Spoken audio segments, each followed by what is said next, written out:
నా పేరెంట్స్ పేర్లు మార్చేశారు. థ్యాంక్ యూ ఇంకో ఫ్యామిలీ నాకు ఇచ్చినందుకు, ఇంకో పేరెంట్స్ నాకు ఇచ్చినందుకు. నా గురించి మీరు ఏవైనా రాసుకోండి, నా సింపతి కోసం అది గెయిన్ చేయడం కోసం ఖచ్చితంగా నేను చెప్పట్లేదు.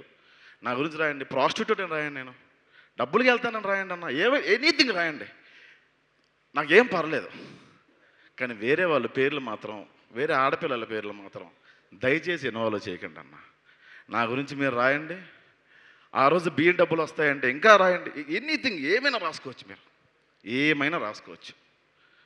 మీకు నాకు తెలుసన్నా మీ అందరూ ఇందులో జర్నలిజం చేసే వాళ్ళు ఎంతమంది ఉన్నారో నాకు తెలియదు, కానీ ఎందుకంటే మీ దగ్గర నుంచి నేను వచ్చా అలా కెమెరా పట్టుకొని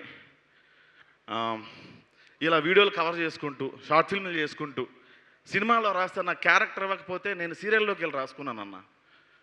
కంటెంట్ మొత్తం రాసిన తర్వాత ఒక బిర్యానీ 1000 రూపాయలు ఇచ్చేవాళ్ళు సార్. 11 వర్షాలు రాసేవాడిని నేను, చేతులు ఖాళీ ఉండేవి సార్, అప్పట్లో రాసుకుంటూ ఉండేవాడిని.